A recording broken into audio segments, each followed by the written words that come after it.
Thank you, Martin. All of us yearn for home. Home, a powerful word that stirs up deep emotions. Okay, now can I get your attention again? Because the moment I said home, your mind went gone home. Now, where is home? If I refer to going home, it probably means South Africa. My mom and my dad's house. That's home. Undoubtedly, we will all remember where we grew up, which trees we climbed. There's just so much sweet memories of home. It becomes so much part of us that this memory travels with us throughout our lives. Home is supposed to be a safe haven, a port in the storm, a place where the door is always open, a place where you can count on to be welcome.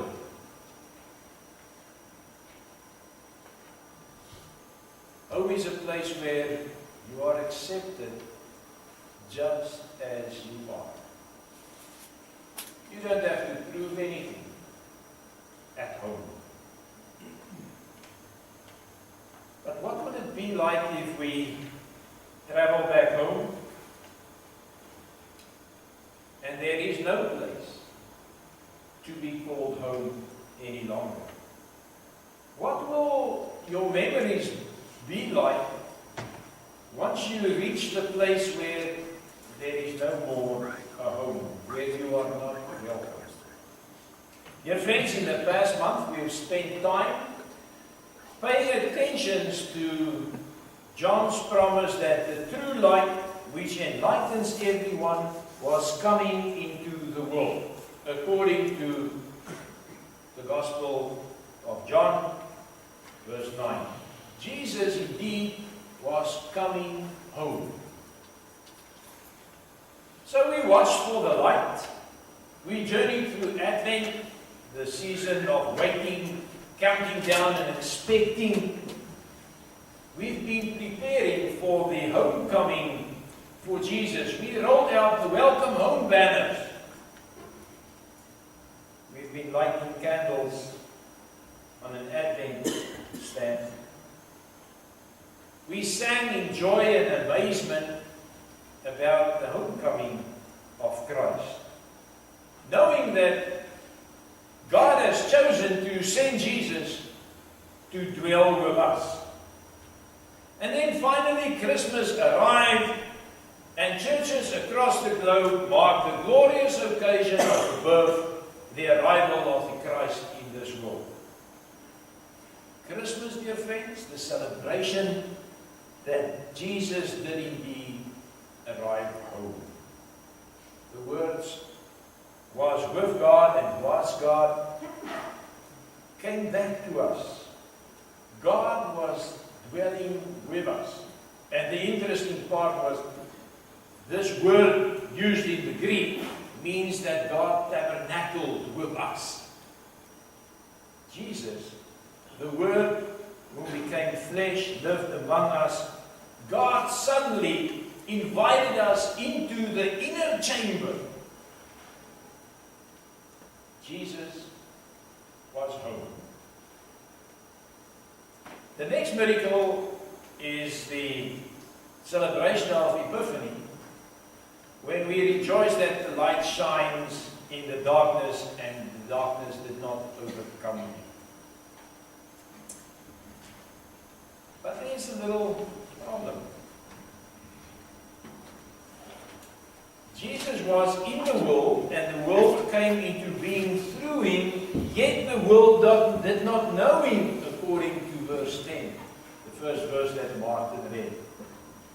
The homecoming celebration fell flat because when the guest of honor showed up, it turned out that nobody recognized him. they did not know him. They did not open their lives and their hearts to welcome him. My friends, this is one of the saddest verses in the entire Bible. Jesus comes into the world that he knew before he was born, and the world did not know him. Why can't Jesus go home again? What's going on here? Well, we know what we want it to be. We want to have this Folgers coffee moment when we arrive home. The smell of fresh brewed coffee. Mom and Dad hugging you when you arrive home. It's almost like, remember the song, Tie a Yellow Ribbon Around the Old Oak Tree? We want 100 ribbons around the tree to be welcome. We would like to have this over-the-top welcoming, flat-out, heartwarming homecoming, complete with love, welcome, and recognition. And we've all seen those heartwarming videos on TV. Usually it happens at a school where a child is sitting in the classroom listening to the teacher and knock on the door, and suddenly there's a mom or a dad in uniform returning from a tour overseas. And every time I cry to see the joy of that child. The child's just sprinting into the arms of the waiting parent. But what if there was no recognition? What if the father or the mother stood there, proud in their military dress, and no one came running? What if their arms were open and no one stepped forward? How empty and how lonely. That emptiness is what Jesus experienced. Somehow, God's own creation, the ones who came into being through Him, did not know Him and did not respond, did not welcome Him. Jesus came home and there was no loving response. The welcoming shouts and joyous hugs never materialized. Jesus came home only to find a heck of a lot of Christmas gifts for sale in those shops. How can this be? What went wrong? How can the people of God not recognize God? John hints at an answer when he says, "But to all who received Him, who believed in His name, Jesus gave power to become children of God." Well, clearly, many people were not ready to receive Jesus when Jesus arrived home. They felt unprepared, like they had the chance to clean up their houses before Jesus arrived and was born on Christmas Day. They underestimated, perhaps, how eager Jesus was to be part of normal, ordinary life in this world. They thought they would just hang around for a while so that they can impress God in the person of Jesus with a clean house and a tidy soul. Or we were just simply too caught up in our daily lives to know what we really need. So, dear friends, the next Christmas is 354 days ahead of us.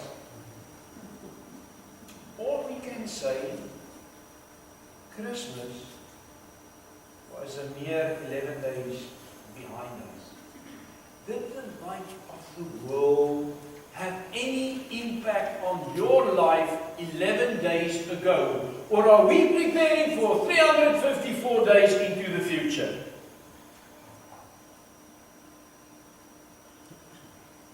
Did you 11 days ago receive the blessing of Christmas? Or was it nothing other than a eating and shopping frenzy? Has anything of this last Christmas changed anything in your life?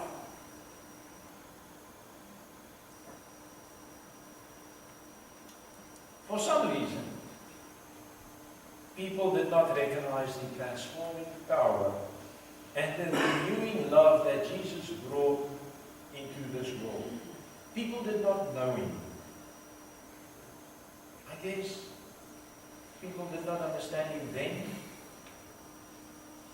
And maybe we don't understand Jesus right now. Because what are we looking for? You know, you will find what you're looking for.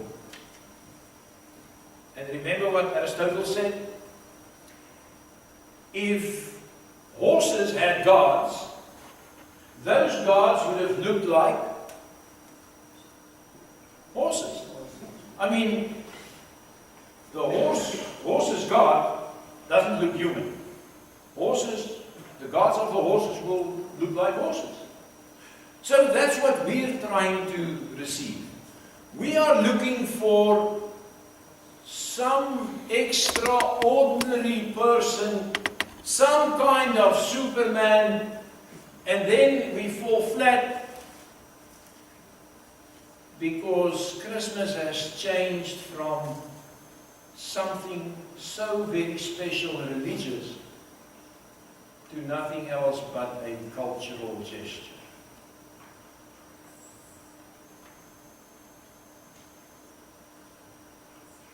Friends, the light of the world is here. Let us follow that light. Let us open our lives so that that light can live in us, so that we can reflect the Spirit of Christmas. And may 2014 be your light, year of the light